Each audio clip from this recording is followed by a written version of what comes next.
What happens when a system built to protect property turns against those it doesn't even represent? You think you're safe because you're outside the lines, not a member, not bound by their rules. But what if the lines are illusions? What if power doesn't need permission to punish? This isn't just a story about a $10,000 fine. It's about how control creeps in through paperwork, how silence becomes complicity, and how you can become a target without ever signing up. The HOA didn't just fine me. It exposed something far more disturbing. That in the architecture of suburban order, belonging is irrelevant when fear is a currency. It came in a plain envelope, the kind that blends in with junk mail, the kind you almost throw away without opening. And maybe that's a point. Because real power doesn't announce itself with sirens or signatures. It arrives quietly, wrapped in the mundane, disguised as routine. I open it standing by the kitchen sink, sunlight cutting across the tile like a scalpel, and I remember the moment my eyes found the number $10,000. Not a warning, not a suggestion, an ultimatum. 48 hours to comply or face legal escalation. And the strangest part?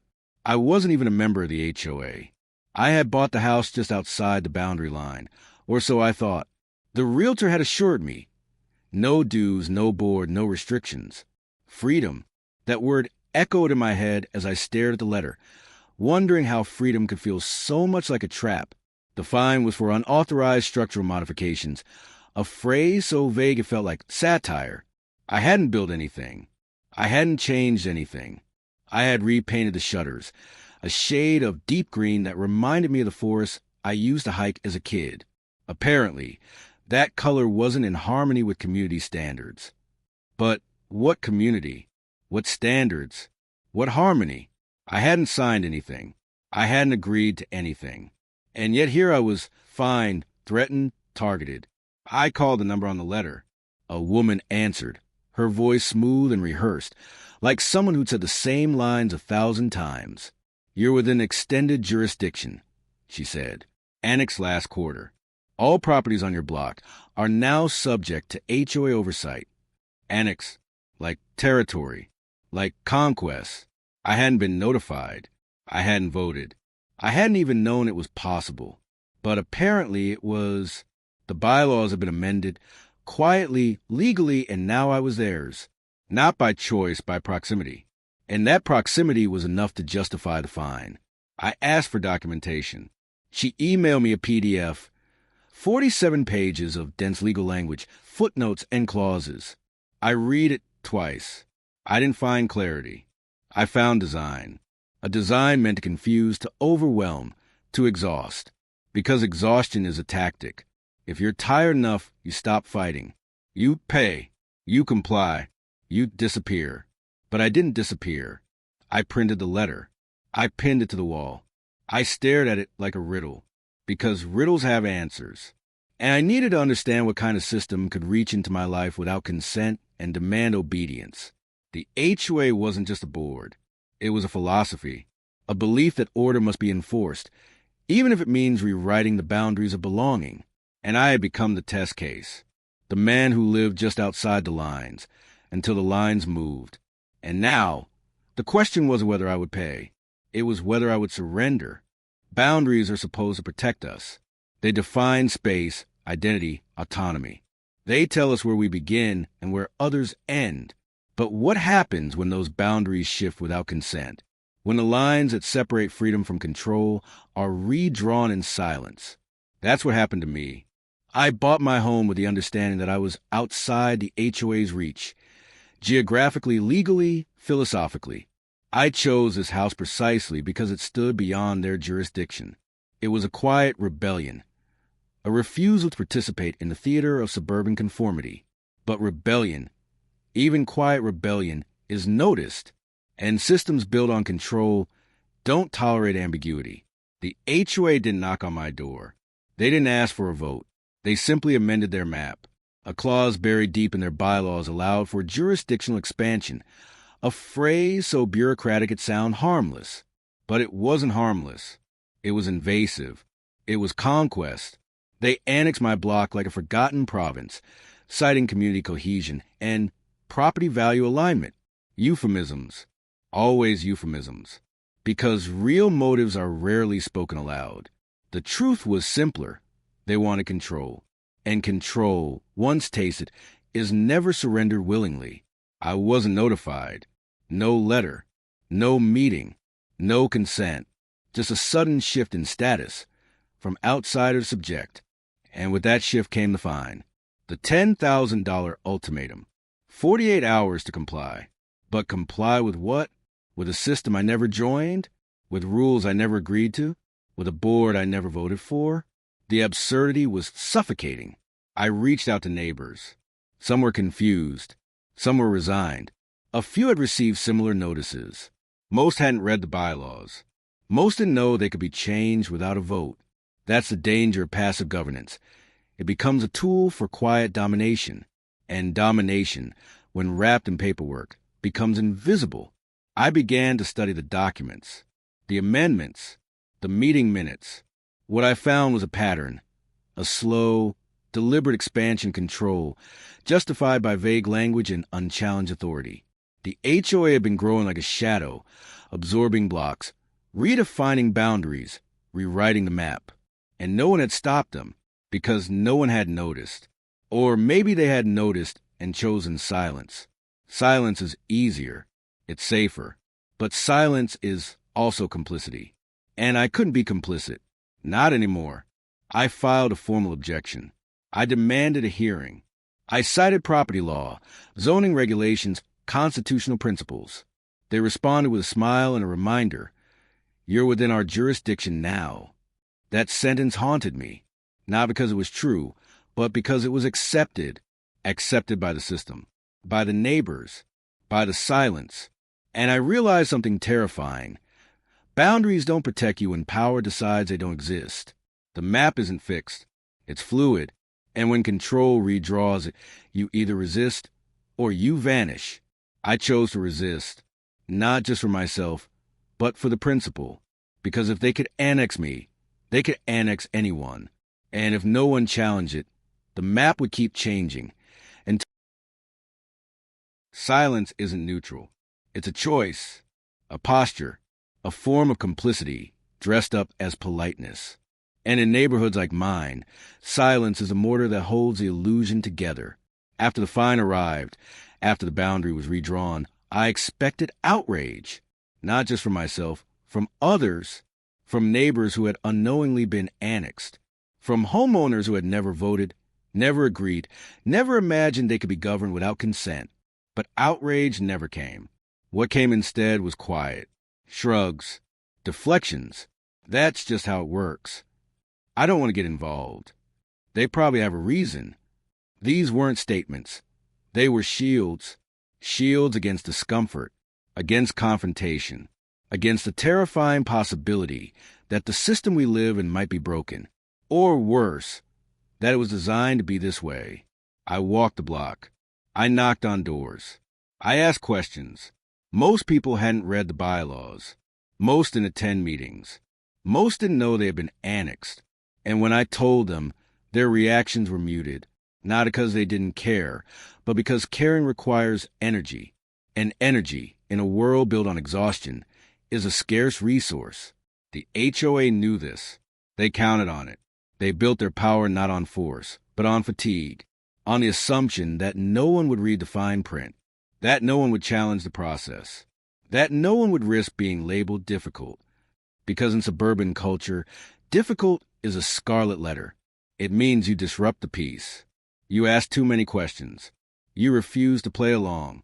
And refusal, even quiet refusal, is punished, not with violence, with isolation. Invitations stop. Conversations shift. You become the man who has issues. The man who won't let it go. The man who makes things complicated. And so most people choose simplicity. They pay the fine. They repaint the shutters. They nod at Karen and pretend not to notice the cameras. Because noticing means responsibility. And responsibility means risk. But I couldn't unsee what I had seen. I couldn't unknow what I had learned. The silence wasn't just passive. It was protective. It protected the illusion that the HOA was benevolent, that the rules were fair, that the system was democratic. But democracy without participation is theater. And this theater was well-funded, well-scripted, and deeply invested in keeping the audience quiet. I tried to rally support. I shared documents. I hosted informal gatherings. A few people came. Most didn't. And those who did were cautious. They agreed in whispers. They nodded in private. But when it came time to speak publicly, they vanished. Not because they were cowards, because they were afraid of fines, of retaliation, of being watched. And that fear, once internalized, becomes culture, a culture of compliance, a culture of silence, a culture where control is normalized and resistance is pathologized. I realized I wasn't just fighting the HOA. I was fighting the silence that had become a system in itself, a system that punished noise, that rewarded passivity, that turned neighbors into spectators and governance into performance. And in that performance, truth was the one thing that didn't belong. There's a moment, quiet, internal, irreversible, when you decide you won't play along, not because you're brave, not because you're angry, but because something inside you breaks, not violently, not dramatically, just enough to make compliance impossible. That moment came for me in the middle of a meeting, a monthly HOA gathering held in a beige room with folding chairs and lukewarm coffee, the kind of room designed to suppress emotion, to neutralize dissent. I sat in the back, surrounded by neighbors who had mastered the art of nodding at fines, nodding at amendments, nodding at Karen. She stood at the front, reading from a clipboard, her voice smooth and sterile. "We're here to maintain standards," she said, "to ensure harmony." Harmony. That word again. A word that sounds like peace, but often means obedience. I raised my hand, slowly, deliberately, and the room shifted. Not physically, energetically. Eyes turned. Breaths paused. Karen looked up, her smile tight. "Yes," she said. "I asked about the annexation, about the fine, about the lack of consent. I cited the bylaws, the zoning laws, the constitutional implications. I spoke calmly, clearly, but the room didn't hear my words. It heard my tone, my refusal, my disruption. And disruption, in spaces built on silence, is violence. Not literal violence, symbolic violence. The kind that threatens the illusion. Karen responded with procedure. She quoted clauses. She referenced votes. She smiled, but her eyes betrayed her. They flickered, just for a moment. And in that flicker, I saw fear. Not fear of me, fear of exposure. Because systems like this aren't built to withstand scrutiny. They're built to deflect it, to drown it in paperwork, to smother it in politeness. I kept speaking. I refused to sit down. I refused to nod. And the room began to fracture, not loudly, not visibly, but subtly. A neighbor shifted in his seat. Another looked away. Someone cleared their throat. These were micro-rebellions, tiny acts of discomfort, and discomfort, once felt, cannot be unfelt. The meeting ended with no resolution, no apology, no reversal. But something had changed. I had become visible, not as a problem, as a possibility. A possibility that the system could be questioned, that the rules could be challenged, that the silence could be broken. The next day, I received another letter. Not a fine, a warning.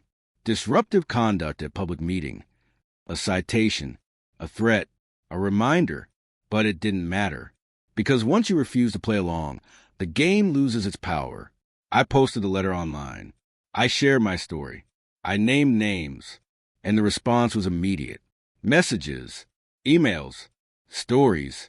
People who had been fined, silenced, marginalized. People who had nodded for years and finally felt seen. The HOA tried to contain it. They issued statements. They held emergency meetings. They called it miscommunication. But the truth had escaped. And truth, once spoken, cannot be unsaid. I wasn't just confronting the board. I was confronting the culture of compliance, the culture of fear, the culture that had turned neighbors into enforcers and homes into battlegrounds. And in that confrontation, I found something unexpected. Clarity. Clarity that I wasn't alone. that resistance, even quiet resistance, is contagious. That truth, even whispered, echoes. And that systems built on silence are always one voice away from collapse. Systems built on illusion don't collapse with a bang. They rot from within, slowly, quietly, like a house with termites. Everything looks fine until one wall gives way and the truth spills out. That's what began to happen after the confrontation. Not because I won, not because the board surrendered, but because the illusion cracked, and once cracked, it couldn't be sealed. The HOA tried to contain the damage. They issued statements. They held emergency meetings.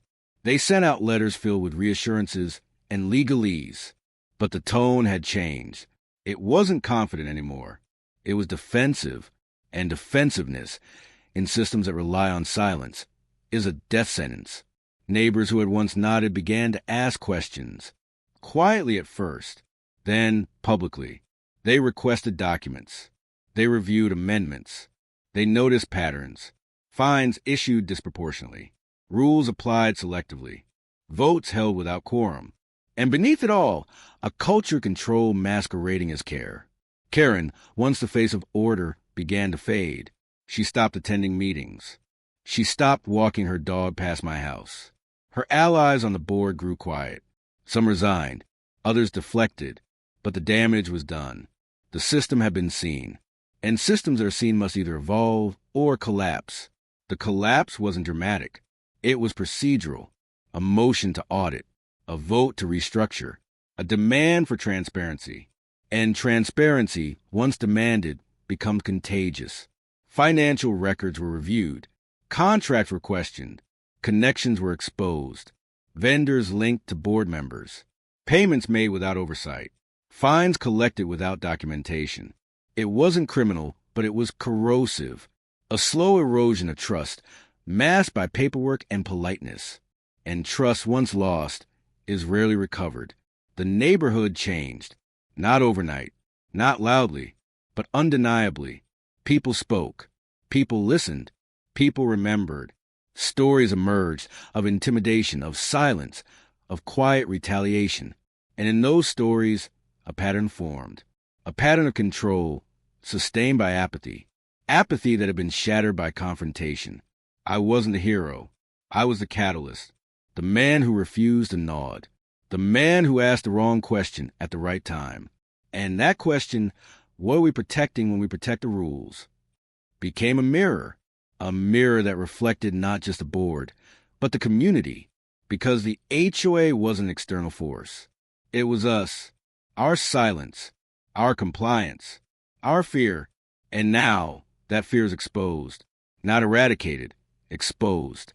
And exposure, even without resolution, is transformation. The board was restructured. Oversight was implemented. Transparency became more than a buzzword, and the culture began to shift, not toward chaos, toward clarity, toward dialogue, toward accountability. Karen resigned. No apology, no explanation, just absence. And in that absence, a space opened, a space for reflection, for reckoning, for rebuilding, not just the HOA, but the idea of community itself. Because community, real community, cannot be built on surveillance. It must be built on trust, on dialogue, on the uncomfortable, necessary work of coexistence. And that work had just begun. It was never just about the money. $10,000 is a number. Large, yes, but not insurmountable. What made it unbearable wasn't the cost. It was the meaning. That fine wasn't a fee for a violation. It was a message, a declaration, a line drawn in the sand by a system that had decided I didn't belong. And belonging in neighborhoods like mine isn't about geography. It's about obedience. The fine was a test, not of my wallet, but of my will. Would I comply? Would I fold? Would I accept the rewritten map, the silent annexation, the culture control? That's what they wanted to know. Because systems like this don't just enforce rules, they enforce identity. And my identity, as someone who refused to nod, who refused to play along, who refused to disappear, was a threat. The $10,000 fine was a symbol. A symbol of how power operates when it's dressed in civility. It doesn't shout. It whispers. It doesn't strike. It nudges. It doesn't imprison. It isolates. And isolation, when institutionalized, becomes punishment. I wasn't fined for repainting shutters. I was fined for disrupting the choreography, for reminding people that autonomy is possible, that silence is a choice, that maps can be questioned, and that truth, once spoken, cannot be unsaid. The fine was meant to break me, to exhaust me, to make me disappear. But instead, it revealed something deeper, something far more unsettling. It revealed that the HOA wasn't just a board. It was a belief system, a belief that order must be maintained at all costs. That difference is dangerous. That control is kindness. And that fear, when wrapped in procedure, becomes policy. I paid the fine, not because I surrendered, because I understood. I understood that the real battle wasn't about money. It was about meaning. And meaning, once clarified, becomes power. I used that power. I spoke. I wrote. I exposed. And in that exposure, the system began to crack. Not because I was loud, because I was clear. Clarity is disruptive. It cuts through illusion. It reveals the architecture control. And once revealed, that architecture cannot be unseen. The $10,000 fine became a myth, a story, a symbol. Neighbors referenced it. Activists cited it. Journalists asked about it. It became the moment the illusion died. Not just for me, for the community. Because communities built on silence are always one voice away from awakening. And that awakening, once begun, cannot be reversed. The HOA changed. The bylaws changed. The culture changed. But the most important change was internal. I no longer feared the system. I understood it. I saw its mechanisms, its tactics, its illusions. And in that understanding, I found freedom. Not the kind promised by property lines or legal clauses. The kind that comes from truth. Raw, unsettling, liberating truth. The truth that belonging is not granted. It is claimed. That silence is not peace. It is paralysis. And that fines, no matter how large, cannot suppress a voice that has found its purpose.